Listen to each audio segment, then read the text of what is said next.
In this video, I want to talk about one of my favorite games ever, an open-world action RPG with fun combat, interesting loot and itemization, complex builds and progression, and a world that's interesting to explore. Sacred came out in 2004 and it was developed by Ascaron Entertainment, a German company known for games like the Patrician series or Port Royal.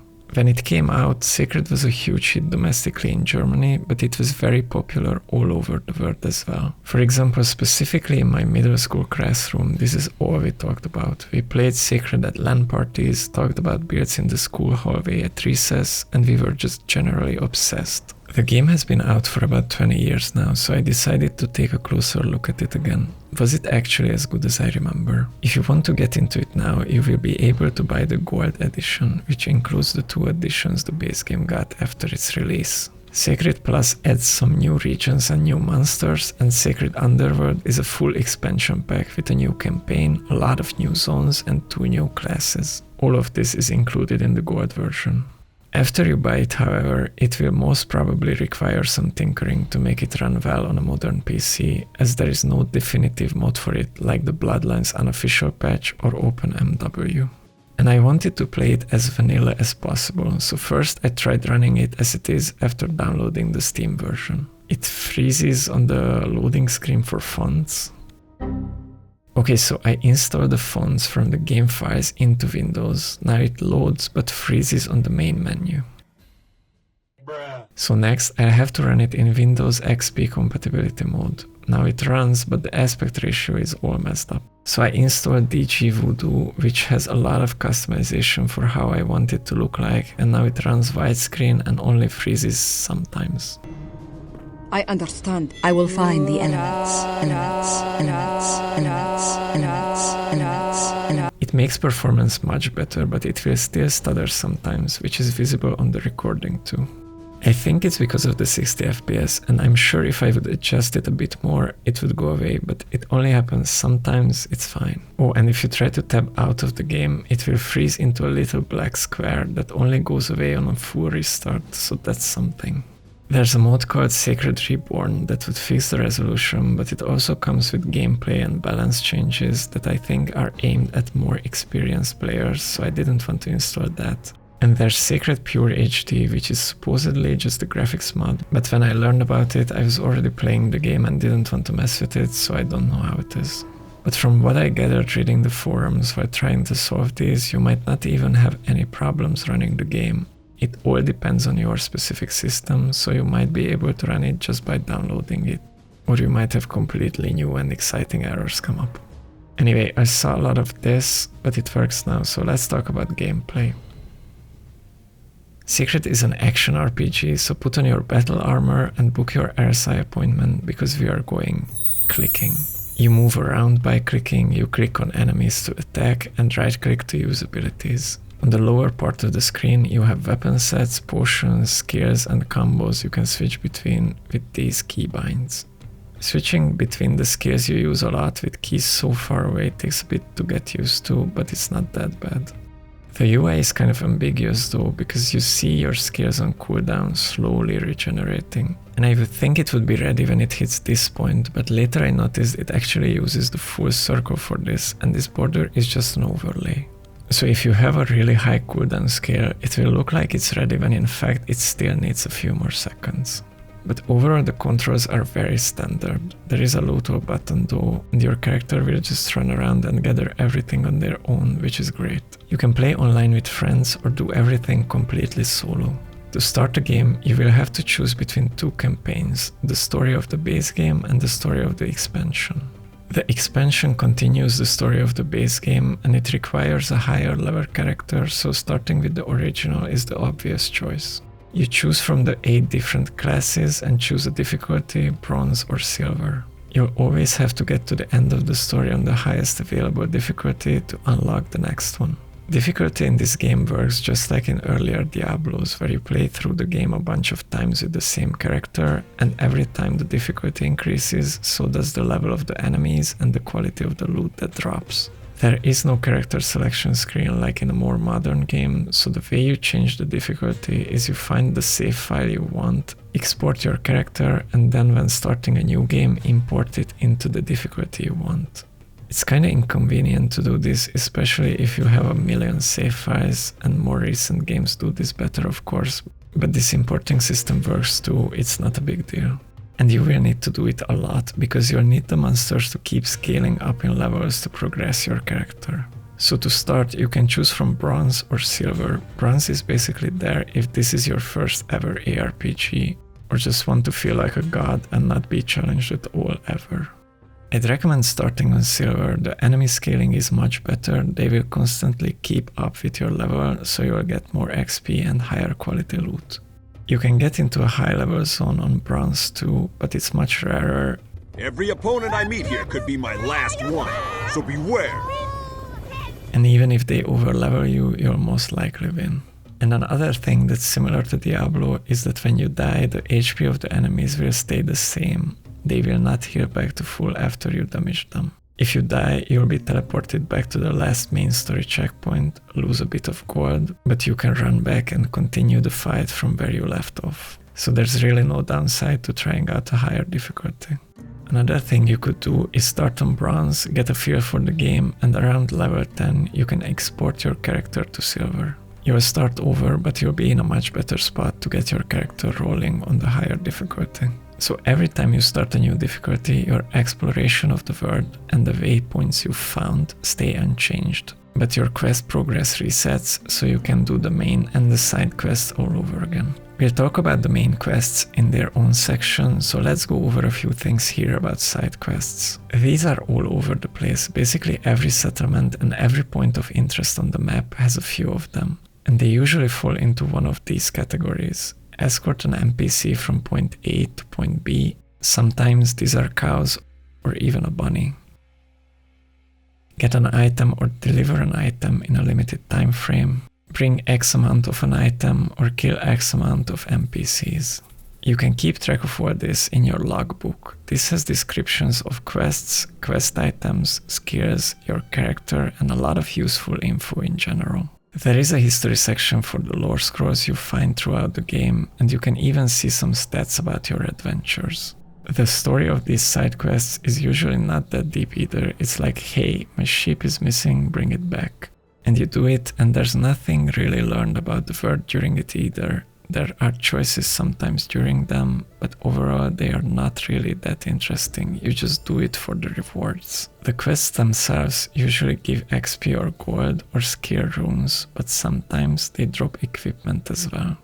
And since these are randomized, it gets pretty funny. Like the little girl whose bunny you have to escort back to her gave me a legendary Behemoth breastplate. But usually the rewards you get from turning in the quests are negligible, and the reward for these is the loot and XP you got on the way. Another thing I want to mention about side quests is follower AI, because oh boy. So there are two types of NPCs you get. One is invisible to enemies and runs away when a fight starts. These will never get into trouble and will only die if you get really unlucky with some AoE. But the other one thinks itself a great warrior and will try to fight, but almost always do something stupid, run into a big pack of mobs or into a spell, die, and then quest failed. And you can't do anything about it. Well, except reload and try until you get lucky with their pathing and they don't die, but still the invention of escort quests was truly a mistake. You can feed them potions at least, I guess. The enemy AI does some funky stuff as well. They can stand in environmental damage or their own AoE, or a melee mob can cast a knockback spell even though its movement speed is incredibly slow and I'm ranged. Like, what's the plan here? But the worst part is, and it's almost unbearable as melee, is the constant running away. In Path of Exile, for example, enemies always run towards you, whatever they are. This keeps the combat very fast-paced and you can just keep moving forward. In Sacred, they try to give these enemies a more realistic behavioral pattern, and ranged enemies will keep running away from you, but even melee enemies will try to flee when injured. In theory, this makes them more believable as enemies, but I cannot describe it in words how frustrating it is to play Benny Hill with NPCs that just keep running away. Especially if they constantly cast routing spells on you, so you're just stuck while they're running around aimlessly. I'd choose the unrealistic hordes of enemies that run towards the player character any day. There are big packs of enemies in this game as well though, and you have a lot of skills, or combat arts as they are called here, to deal with them. Every class has a bunch of different combat arts, and you start with a few of them unlocked. You unlock the rest with runes that drop randomly from mobs or side quests, and if you already have that one unlocked and use the rune, it will increase its level by 1 and be a little stronger. Runes for other classes also drop, and you can exchange 4 of these for one of your own classes. And you even get to choose which one, so it's a pretty fair way of constantly improving.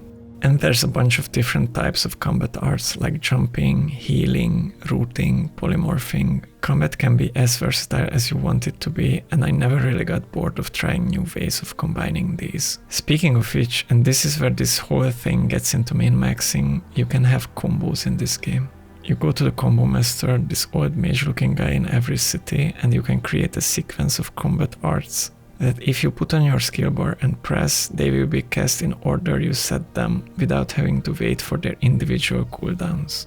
Those add up though, and these combos will have huge CDs, so they will be very powerful but come with the downside of having to wait for them a ton. For this reason, most classes will have to heavily invest in the regeneration skill, which decreases your cooldowns. Every level you get a set amount of points to spend on abilities and skills. These are pretty standard RPG stats, but you have to really think about what is needed and what's useless, because there's no skill respec, so you will be stuck with your choices or will need a new character. This time the first character I tried was a gladiator, but he was completely unusable by the time I got to the end of the expansion campaign. I was trying new stuff constantly and experimenting with skills I didn't know, and it was just not working. My second character, a ranged wood elf, was soaring through everything though.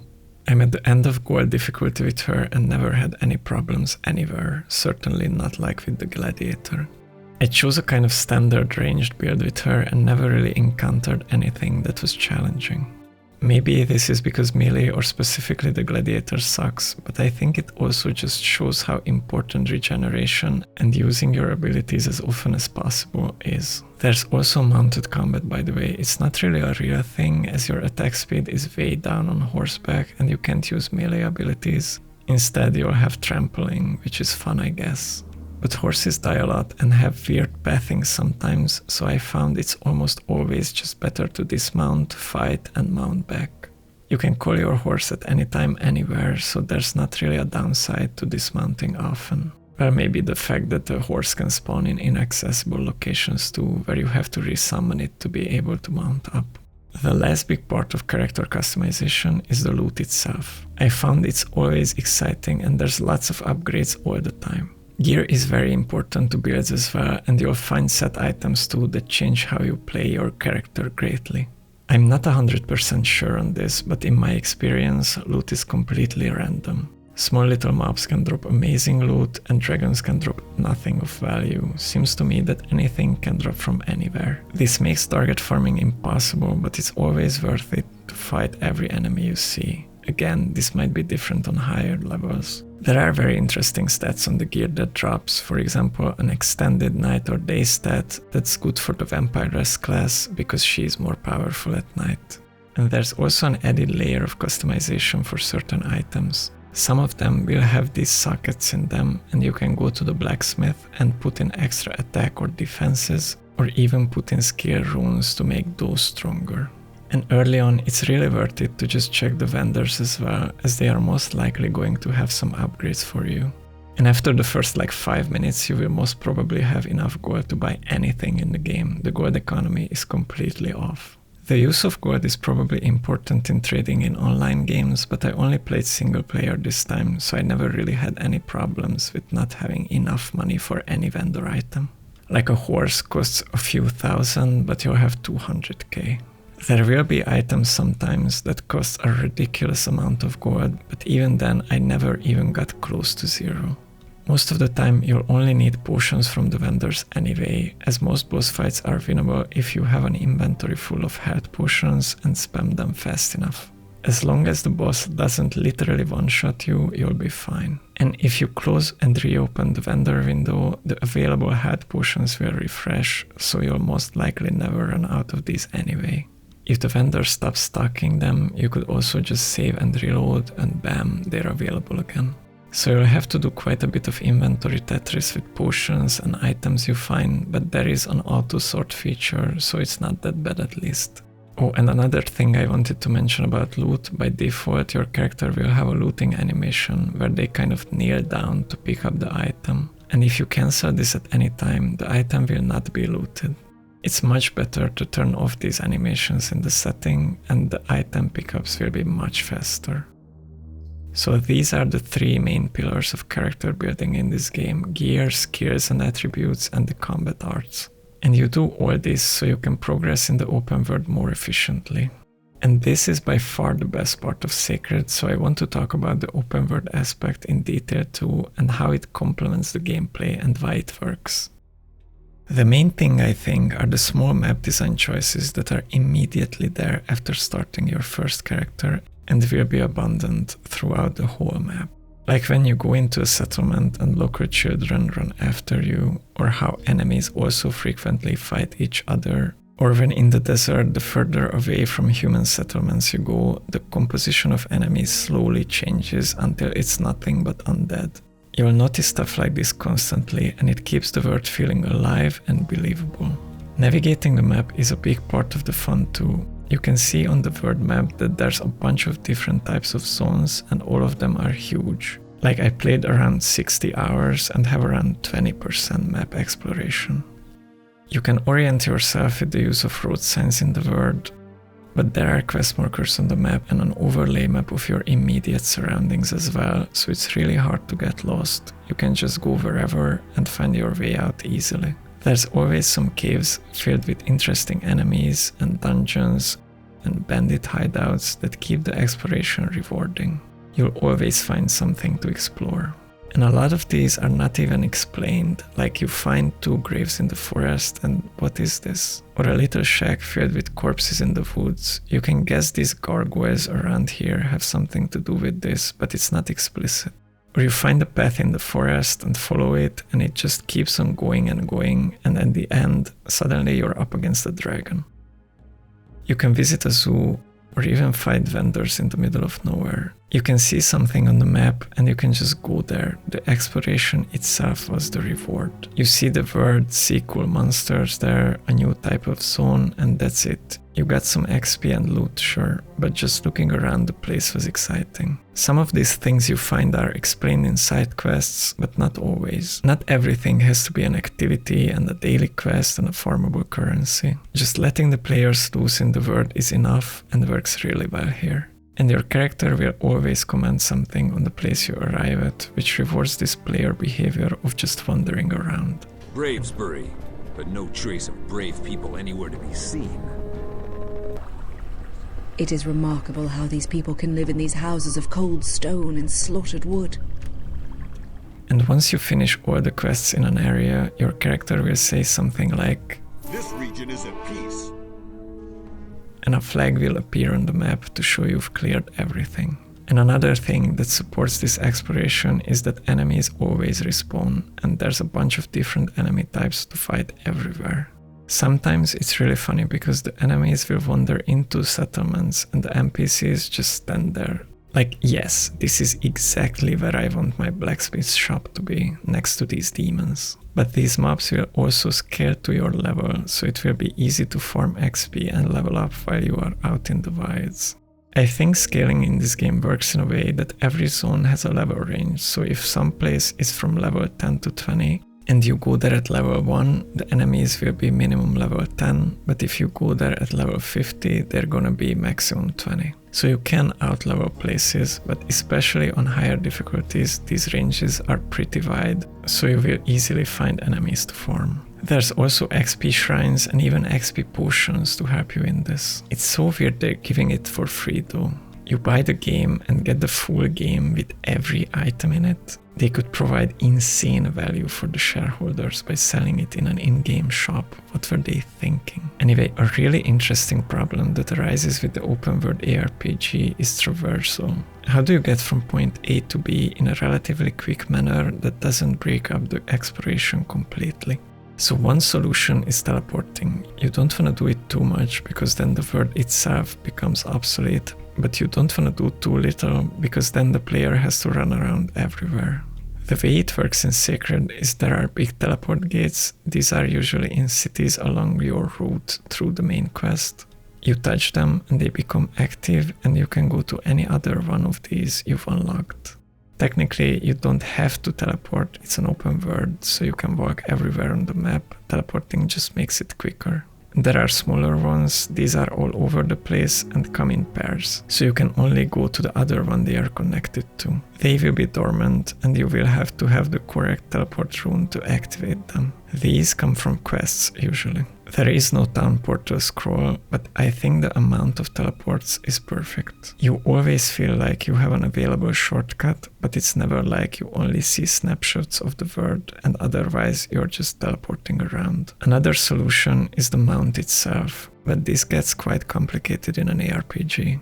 In a game like this, you'd want the player to constantly seek out enemies and fight a lot, but with you having a mount, theoretically, you could just run past everyone, which is kind of antithetical to the whole genre. They solved this by giving most packs of mobs a snaring ability, so you will be forced to confront them, but as I've said before, this feels terrible as a player. And honestly, I don't know what the solution is here, and more recent games struggle with this as well. Running around on a horse is boring, but snaring is also terrible. And running around on foot in a huge open world is probably the worst. But then you need some sort of teleportation. My guess is the solution lies in finding the perfect balance between all these. So like a generous waypoint system and a fast mount that also does not invalidate most of the overworld content. It is a tricky question and I'm curious who will find the solution. The last thing I want to mention about this game's open world that makes it so famous is the endless number of Easter eggs you could find. There are graves with funny fourth wall breaking quotes on the tombstones all around the place, references in the combat art and item names. There are Lord of the Rings references everywhere. Or even NPCs that reference movies. There are voice lines that reference movies too. Hasta la vista, baby. This could be the beginning of a beautiful friendship. There's a whole Tristram village you could find, or an orc resort island, a Pac-Man cave, and this is not even everything. They put so much of these in the game, you will constantly find Easter eggs, which make the exploration truly a one-of-a-kind funny experience.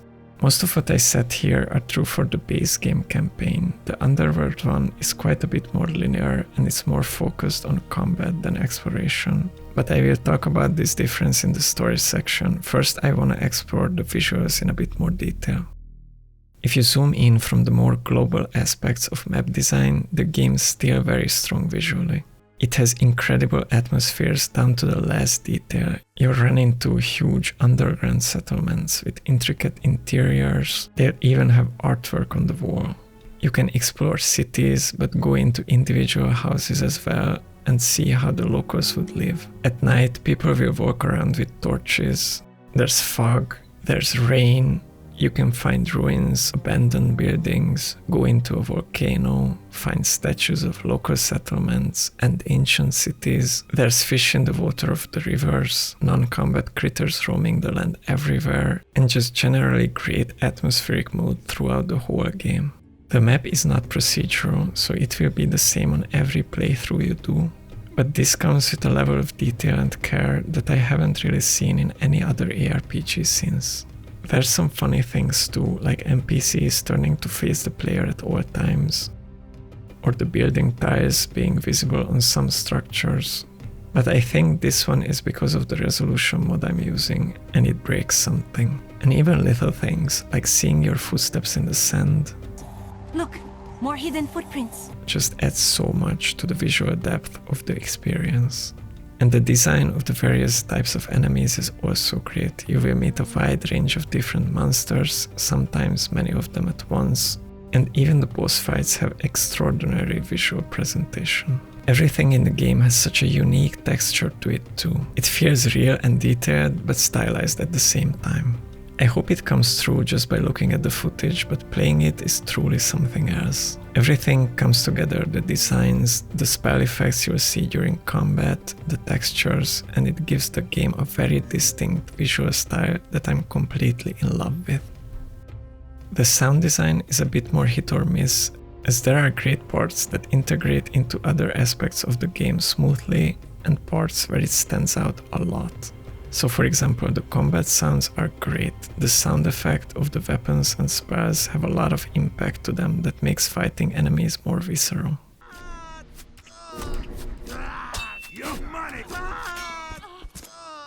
Vagabond!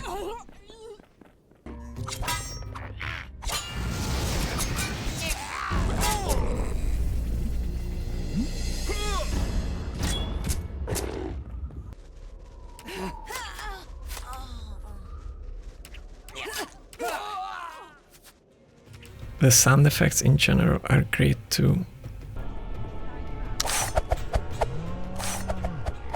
And the music fits the world and the epic fantasy setting really well, even if sometimes there are tracks that are out of place.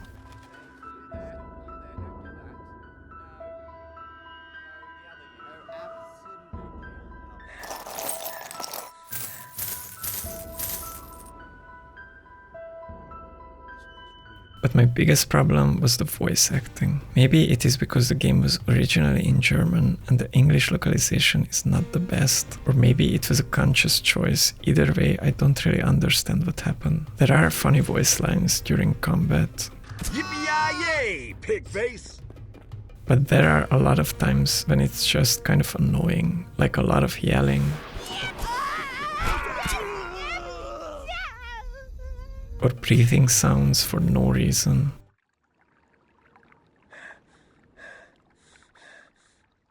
The voice acting of the NPCs is not always the best either.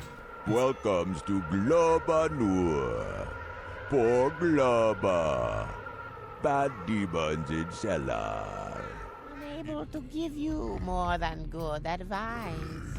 Find the blacksmith Neophistis in the Valley of Tears, in the innermost circle of hell.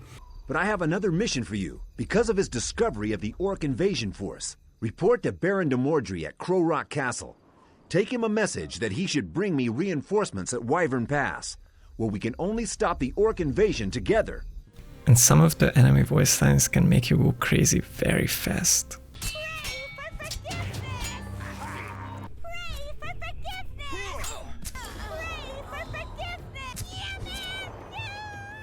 They liked this one so much, by the way. The same voice lines were given to a different NPC in the expansion as well, so you won't escape hearing it constantly. But I really like how your character constantly comments on stuff they encounter throughout the world. Have I been here before? Or even if you go AFK, they will have some sarcastic remarks. If we don't get going again soon, I'm going to prepare myself for the final rescue shot. I'm not sure if this B-movie style voice acting was a deliberate choice, but certainly lessens the seriousness of the setting and story a bit. It adds a certain charm to the characters, but I'm not sure if I like it or not, to be honest. Speaking of the story, I want to go through the main points in the campaigns. The plot itself is not really that deep, but if you want to experience it for the first time for yourself, skip here. The next part will spoil the main quests, so I'll give you a few seconds to skip if you'd like. So another cat time countdown. And here we go. We start with seeing a vision. Shadar, the necromancer, tries to summon a demon and it all goes wrong. The demon is free and someone will need to stop it. Each class has a unique starting position and their own things going on. So for example, the Wood Elf will start escaping from Dark Elves and the Gladiator will start fighting in an arena and escaping from there. Every character will have a short quest in the beginning and will have to move to this city to report to this commander. where all of the classes are recruited to the Valorian army. The commander says that Prince Valor is fighting the orcs and needs help, so we should report to Porto-Vellum, a city quite far away. He gives us money for our first horse and advises us to use the journey to improve our skills. And this is what I mean when I said the open world and the exploration are integrated into every single design decision in this game. Just like in other great RPGs, the main quest tells you to seek out your own adventures. They know you will look around and they want you to look around, so they made the world to support this sandbox exploration style. This is like 10 minutes after you start the game, but they trust you enough to let you do whatever. It's great. Anyway, we buy our horse, do side quests, and eventually end up reporting to the sergeant in Porto-Vellum. He sends us to meet Prince Valor himself, but first we need to clear the orcs that attacked the supply portal. So on the way we do that, free Wilbur, and meet the prince. He says we need to go to Baron de Mordry at his castle to ask for military support against the orc invasion. Now this castle is at the other side of the world again, and you might see the pattern of how the main quests function already.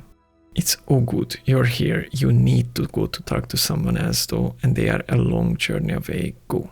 They wanted you to see all of the world, so the main quest is a series of zigzagging journeys that always include at least 1 or 2 minor settlements on the way. So while you're trying to go for the main quest objective, you will for sure be sidetracked by local problems. The main quest has some pretty high level spikes, so especially on higher difficulties you will need to do the side quests along the way, so your character is strong enough to actually do the main missions. But the story being this scarce and all over the place also adds to the wonder and mystical nature of this whole setting. It's the Dark Souls thing, where there's not much there, so your brain fills out the details and fills the world with your own interpretation of it. And whatever you'll come up with yourself will always be infinitely better for you anyways, so it works. So our job is to get Baron de Mordry. The Wood Elf will immediately comment on how she heard bad things about him. De Mordry? Whose ruthless men burn and cut down the woods of Timberton and murder and assassinate? And on the way you will have to fight his soldiers too, which is certainly kind of sus. And by the way, Wilbur will be with you this whole journey. He fights, he cannot die, he just gets unconscious, and is just there for you always. Depending on how long you get sidetracked from the main quest, he can be with you for hours and hours, and you will get used to having him around. It's one of my favorite parts of the main quest, having a sidekick.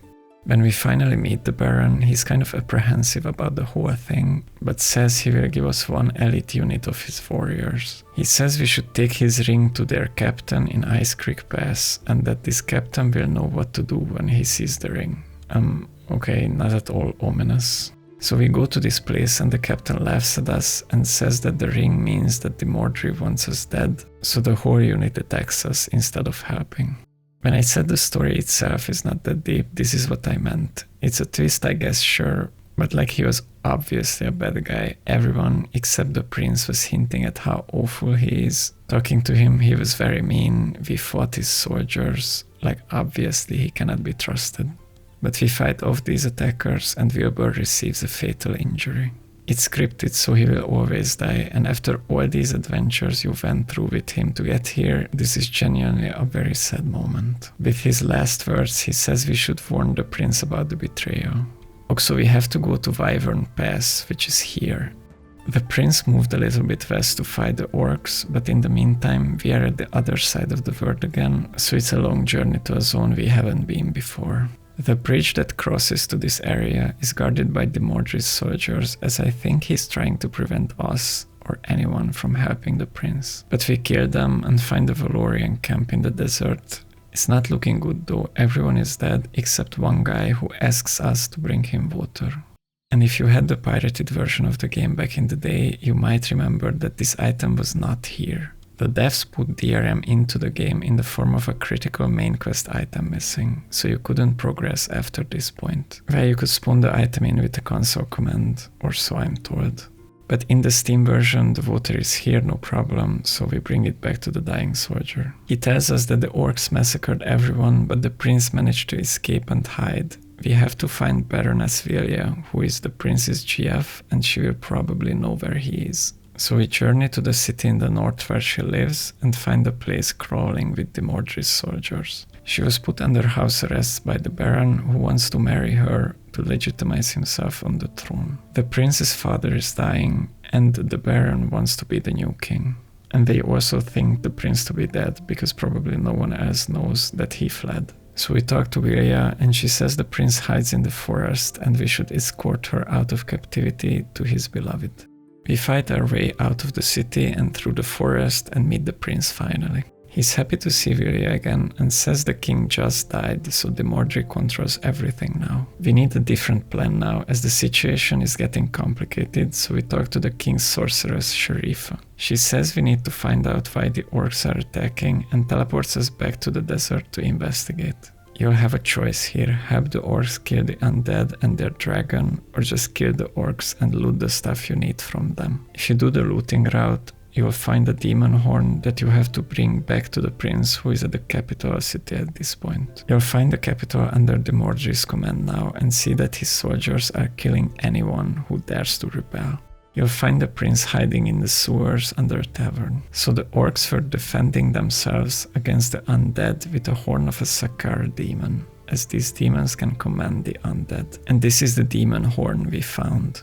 Remember, this is the being the necromancer summoned in the intro vision of the game. So now we have the Sakar demon that's summoning undead and the treacherous Baron to deal with. We need to go to the library of the Seraphim to find out more.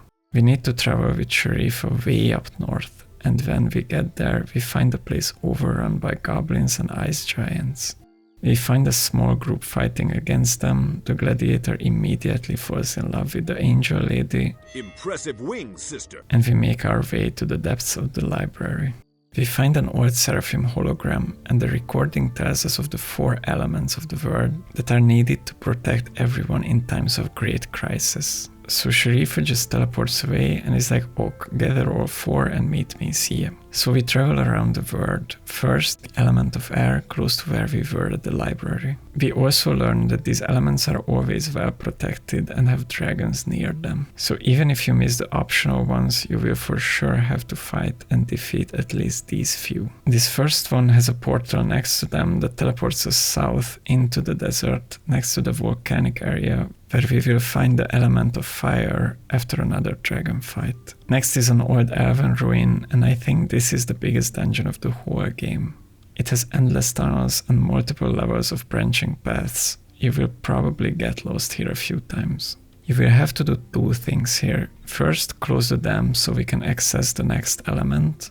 On your way you can fight another dragon, but also find the element that is kept here, which is of the earth. If you don't forget to close the dam, the next part will be easy. The teleport leads you to another ancient ruin, but the water has receded, so you can just walk in and take the last element, the element of water. So we have everything we need now, and we meet Sharifa, who is in a city to the south that is mostly populated by mages. She realized that we will need a 5th element, a magic catalyst to drain away the Sakar demon's strength. It's the element of the void, and it's located in the tower of the necromancer we saw in our vision in the beginning of the game. We also need his book for the ritual, so to his tower we go. It seems to be overrun by all kinds of monsters, and we meet this guy who took over the tower. Welcomes to Globanur. And says he will give us the book if we clear the place from demons. So we do that, get the element, get the book, and we go back to the sewer hideout to give everything to Sharifa and the prince. Sharifa starts preparing the spell to summon and defeat the demon, but the prince wants us to storm the castle and kill Demordry first. Okay, the 4 of us against the whole city, but here we go. But it's an ARPG, so we are obviously successful in murdering everyone, including the Baron. Okay, so now we get to summon the demon. The place where this needs to be done is in the catacombs under the castle, which is probably why we needed to take it back first. We fight our way through a bunch of undead, we create the Heart of Ankaria, which will help us banish the demon. The way this works is with the demon horn we found before, we summon the demon, and the Heart of Ankaria will weaken it so we can defeat it. The boss fight itself is not anything special, it doesn't have many abilities, so victory comes pretty easy. The teleport opens and we go back to the castle to tell the tale of our heroism. But then another big twist. Sharifa is Shadar the Necromancer in disguise, and he steals the heart of Ankaria from you, kills the prince and kidnaps Vilya. By the way, his voice acting is certainly, well, unique. Betrayal, my prince, means recognizing the signs of the time. The blood of this noble beauty will help me to new strength. He teleports away, and now that Vilya is the successor for the throne, we need to save her from Shadar's tower. So we travel back. If you didn't do his side quest, Glaba will be lying dead here as Shadar took back the tower. RIP soldier. Anyway, this will be the last fight, and from this point you can start your journey on the next difficulty if you wish. To see the story through, you teleport down to the main chamber, there's a bunch of cultists and Shadar himself, and it's also a pretty easy fight, so you'll just win. Ankaria is saved, but something stirs at the end of the cutscene. You get a to be continued text, and the game just kicks you out to the main menu. Pretty underwhelming conclusion, I'd say. And I hope you see now why I say the main quest just feels like it's there to support the open world first, and the details were figured out later. Like, okay, we need to show the player this area, what will happen to get them there, kind of thing. I'm not necessarily saying it's a bad thing. Even more modern RPGs have a basic story on the surface, and you can go deeper into it if you want, with lore books and optional dialogue. Lore books are a thing here as well, and there were even real books published that expanded this universe. I think the setting is great, and I like how the characters are very shallow and almost caricature-like. It makes the whole game very endearing. A farmer here, a cow there? Ye gods, how dull this place is. And this more constrained type of story also works because progressing your character means replaying the game over and over again through the difficulties. So if the story would be very dialogue heavy or otherwise overbearing, getting through it multiple times would be a terrible experience. I think they found a very good balance between all of these things, and the base game campaign is great. The Underworld one, however, this will be much more incomprehensible and disjointed, so brace yourself. Vilya is struck by an intense amount of grief after losing her partner. She sees the ghost of her husband in a dream and decides to search for him. We start under the castle in the catacombs. The mage tries to open a gate to the underworld, but the demon comes over and kidnaps Vilya again. We jump into the portal after them, and we're in the afterlife, I think. It's a completely different map from the base game, and you cannot travel between the zones of the two campaigns. Prince Valor's ghost appears and tells us something evil is going on and we need to stop it. The fate of the world rests in our hands. We meet a guy just hanging around in the wilds, and he tells us we need the heart of a glorb to get into the graces of the locals, the Hadok, who are these Yoda type of beings. They even talk like that. Much meat for hungry Hadok. Welcome to us, you are. Yeah, the underworld is weird. So now we have to go to the mines, and you'll see how the world design changed. Everything in these zones is a corridor now that leads to the main quest. There's no real exploration, or at least a lot less than in the base game. You will get a lot of XP though, because all you are doing is farming. After a while, you'll end up at a boss fight, kill it, go through a portal, kill another Sakara demon, and close the portal and save Vilya. Valor's ghost appears and tells us about the second one, which we also need to close. We learn that Andukar is the main bad guy here, and on our way we meet the leader of the resistance. His assistant, who knows where our portal is captured, so we need to rescue him first. We do that and eventually find the next boss, the next Sakara demon. Vilya is lost again, teleported away somehow, so we need to ask the pirates to the south. They make us do a lot of random chores, but we end up finding another Sakara demon and a set of teleports that throws us around the map with no real explanation. We fight a lot, end up in a forest, need to find a key and travel very far to Shadar's tower again, which is also present here. I don't know what's going on, man. The way here is a very boring maze full of enemies, but we end up meeting Shadar himself, who needs us to kill a demon in his tower. We are not enemies anymore, as he Felt the wrath of the gods, and I have atoned for many eternities. Okay, so we killed the demon inside, and this is the first time that someone actually explains what the quest is, kinda. So we need to kill Endicott, the big bad guy of this place, but for that we need the Gem of Light. And the portals we cleared so far were done so we could collect the gate glyphs, which will open the gate to Endicott's palace in the innermost circles of hell.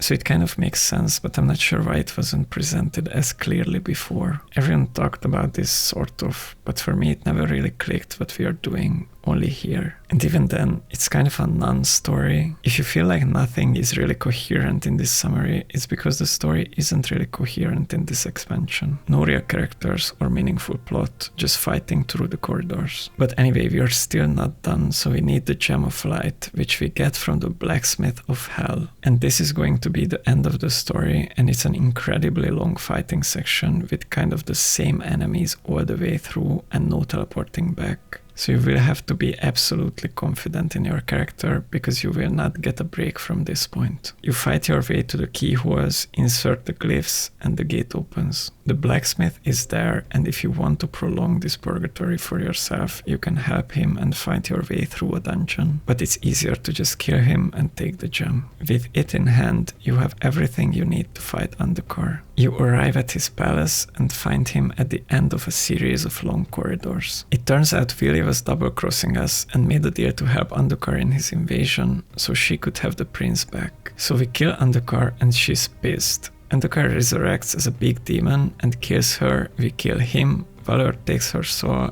and they fly away. And the story is over. You'll just kind of awkwardly stand around until you export your character and exit the game. I don't even know what to say. I think it's pretty obvious I don't like the Underworld campaign. All the magic and charm of the base game is just not here for me, and the story was way too jumbled and confusing. Maybe there are lore books you could find that explain it a bit more, or the physical books expand on all this, I don't know. But the base that's here was so underwhelming, I don't think I ever want to do the expansion story again. The base game is just so much more rewarding in every single way. Overall, I still love this game, and if you're at all interested in ARPGs, I think you should definitely give it a go. Or if you were thinking of reinstalling it, this is your sign. It's very cheap when it's on sale, and you will definitely get your money's worth. I played around 60 hours for this video, and I'm not even at the end game, and nowhere near close to full map exploration. And even if I was, I'd still have 6 more classes to play. The series went on in different sequels, but for me, none captured the same feeling as this one. The second one was still made by the same studio, but after they went under, the IP was sold and there was some truly bizarre choices made regarding the direction Sacred should take. I joked about this in the beginning, but I had the idea of playing this game again after trying Diablo 4 on release. It was very interesting to me to see the same game design challenges still being tackled in a current release. They were trying to solve the same types of problems that the Sacred devs were trying to solve 20 years ago, and in many ways, Blizzard's solutions were even a few steps back instead of moving forward. Like the running around on a horse is still a problem in an ARPG, but now we also don't have fun exploration and also have a bunch of empty open-world Ubisoft objectives. And then there's the monetization too.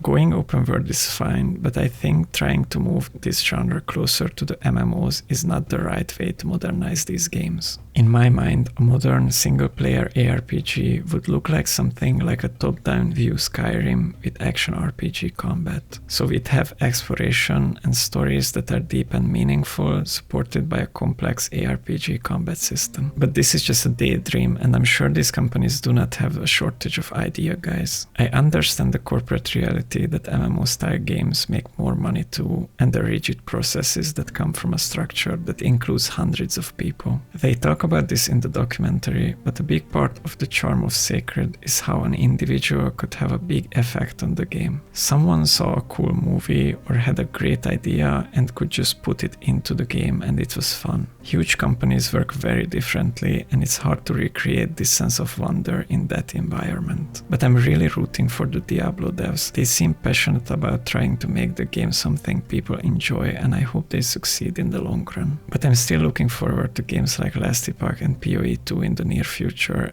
as these seem to be much closer to my vision of what a modern ARPG should look like. And while waiting, we have the timeless classics like Sacred to play. And Sacred is well worth your time. It's full of delightful and unique charm that I think you will appreciate even if you didn't play it back in the day. It's fun, it's funny, and it's just overall a joy to experience. Truly one of the best ARPGs ever created.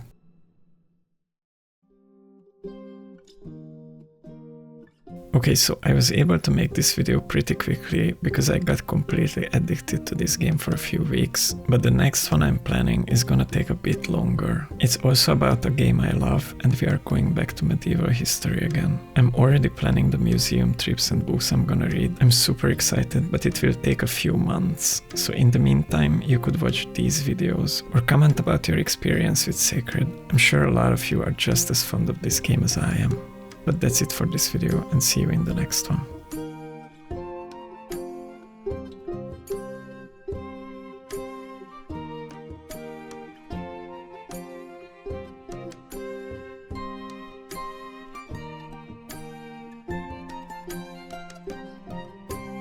For Glubba.